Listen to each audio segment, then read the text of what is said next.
Emeka, congratulations. Just want to ask you what conversations you had with the Bucs at the combine and how much of their interest you saw there. Yeah, I was recruited by the wide receiver coach kind of when I was in high school when he was bouncing around. Spent some time in the college space. So I knew him, from way back when I was, 15, 16 years old. So we were able to reminisce on some of those times. And really in the meeting I had at the combine with the Bucs, we were, kind of just getting to know each other, talk a little bit, also talk a little bit of ball, watch a little bit of film. So I have very fond memories of it. It was a great time, and I'm excited to be part of the team. Your thoughts about playing with quarterback Baker Mayfield?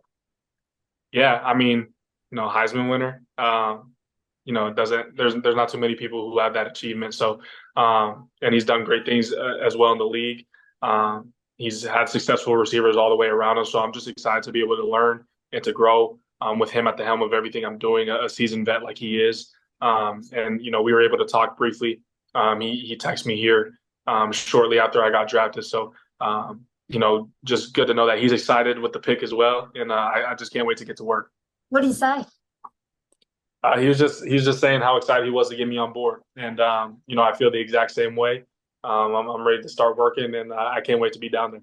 Speaking of veterans, Chris Godwin, Mike Evans, those are two guys that played a lot of ball in this league. I think they've compared you a lot to them, especially Chris, in terms of your professionalism. What does it mean to join a group like that, and what you guys could potentially do? Yeah, I mean, Chris and Mike, they've done it at a very high level for a very long time, which is something that I'm looking to doing in my NFL career as well. So I think just being able to learn from them, just the ins and outs of NFL football, and just to pick their brains on stuff. I'm a student of the game. I love learning about it. So having those guys in the same room with me is a blessing. So I'm super glad to be a part of it. And then other young guys like Jalen McMillan, he grew up in California, but he played for a Washington 7-on-7 team. So I've known him for, since I was in high school as well. And we've been friends for a long time. So just watching him do his thing at UW and now get to join him as a teammate, this is going to be really fun, amazing wide receiver room. Emeka, how would you describe your game, and how do you think you're going to fit in with this offense? I think I'm going to fit in great. I think that the coaches think I'm going to fit in great, which is why they decided to draft me tonight. So I'm just really looking forward to all the ways that they're going to use me and allow me to help the team. I think if I had to describe my skill set, I would say one who's super reliable, going to be in the right place at the right time. I feel very confident with the ball in my hands, as well as, making every catch that's asked of me. I've never felt like there was a ball in the air that I couldn't track or was a difficult catch. So having a quarterback to be able to put it up and just trust you, which I know Baker can do, I'm just really excited to get started. Emeka, what was that phone call like when you found out that you'd be a Buccaneer? Man, I was just like, I don't know. I was watching the screen, and then I was holding my phone in my hand and started buzzing. And the dots didn't click right away. And then I looked down and I see, the Tampa Bay Buccaneers on my phone. So I answered the call. My mom started freaking out. She started saying, "Oh my gosh, oh my gosh, oh my gosh!" And then my dad's yelling. So it was a very high octane moment. But it was a feeling like no other. You had a few teams on your radar probably going into the draft night. Where was Tampa Bay kind of, were you thinking, oh, this is a team that could definitely take me, or were they pretty high on your radar? Or? Yeah, I knew that from my meetings in Indy that everything had gone really well. Felt comfortable with the coaching staff, and I knew that, I felt like I did a good job in my interview, and they were impressed with me as well. I think it was just a great fit. And coming up when the pick was rolling, it was in the back of my mind that they could be looking to go wide receiver, and I feel like I was the best one on the board. So they felt the same way, and it was a match made in heaven. Like, what does it mean to be part of that lineage of Ohio State receivers? Where's the booster? Oh my God. Jeez. Bring on. Your decision to stay at Ohio State, but to be part of that lineage of receivers, and just how well were you guys coached at that position up there? Yeah, I mean, year in and year out, you guys see it. I think this makes 6 straight first-round Ohio State receivers. Wouldn't be surprised if it was 7 or 8 next year. So I think that we recruit like-minded individuals, people who want to win, who are uber competitive, and we push each other to the highest limit. Guys, I came into a receiver room with Chris, Garrett, Jackson Smith and Jigba, Jamison Williams, Marvin Harrison. So it's like we all wanted to share the field, and there's only one ball to go around. So that created a super competitive atmosphere. And we've honed each other's skills. We have a great wide receiver coach who has done it year in and year out. He's done it in the league.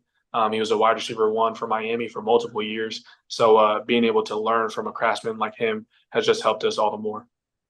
This front office, this coaching staff, they really value strong leaders. What about you? Where did some of your leadership qualities come from? What type of experiences or maybe some of the people that you encountered helped shape that part of you? Yeah, I've always felt like a natural leader ever since I was young. It was actually my 4th grade teacher who said she thought I was going to run for president one day. So shout out to you, Miss Sparks. But I just felt like I've always been a natural born leader, something that I take a lot of pride in. And, I ended up going to school in Ohio State, 2,500 miles away from home. And, fast forward to my senior year, my teammates voted me captain. So I think that my leadership, my accountability speaks for itself. Other people who are around me, I'm able to lift up everyone around me and kind of, push my mindset in the way that I approach football and everyday life on everyone around me and make each other better. So I'm glad that the coaching staff values that because it's something I take a lot of pride in. Are you more of a vocal leader or are you more of a lead by example leader? I feel like it's scenario dependent. I think that having an intimate relationship with everyone who you're trying to lead is what ultimately makes a great leader because not everyone ticks to the same things. You can't call out a guy who doesn't respond to hard coaching. You might have to pull him to the side or do something else. But something that I've always done is lead by example with the way that I live, with the way that I play football, the way that I approach anything in life. And I think that's the strongest testimony you can live is just the way that you walk throughout life. Speaking of moving up far away from home, a little bit further down here in Tampa, what do you know about the Bucs? What do you know about Tampa coming into it? I know it's hot. I know that. So that's something I got to get used to. I'm born and raised in Tacoma, Washington, where it doesn't get too hot.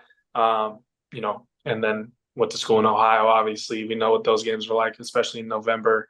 Played a couple in December this year, so that's going to be a change for sure. But something that I welcome. Hot weather is going to be nice, and I can't wait to get a little darker. Who did you celebrate your draft night with? I think the better question is who didn't I? There's like 100 people at my draft party. There's coaches, family, friends, my parents, my siblings, my best friends since high school. Everybody's here to help celebrate this moment. I'm so thankful they were all able to come and join me. I wouldn't have it any other way. It took a village. They say it takes a village to raise a child. So everyone who came to my draft party tonight has had an instrumental role in helping me develop into the man that I've become today. So, I wish more people could have even been here than there are now. Have to find a quiet space. Yes, I'm in a separate room right now. They're over at the other side partying. So I came over here to get some kind of get my mind right. You mentioned playing in a crowded wide receiver room with Buckeyes. How do you think that helps you make a transition into the NFL where you won't be the featured target right away? I think something that I learned throughout my time at Ohio State, especially sharing the wide receiver room with so many talented players, is when you have a culture, when you have a strong culture built around your program and around the wide receiver room, their success just feels like your success. Like I can't recall a touchdown where I was, salty about my other teammates scoring. I was just as happy as if I scored. So I think trying to carry that same mindset, that same culture into this wide receiver room, especially sharing it with so many talented people who I frankly look up to. It's just a blessing for me, honestly. What's your message to Bucs Nation who's watching this right now?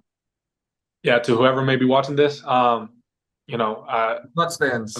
Yeah, to Bucs fans, I'm excited to be able to learn this culture. I want to say thank you for taking me in, and I'm gonna bring my mentality and my work ethic and everything that I am, everything that I've been at Ohio State. I'm gonna be the same person day in and day out.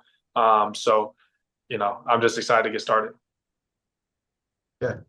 Thanks, Emeka. Congratulations. Congratulations. Thank you, guys. Appreciate it.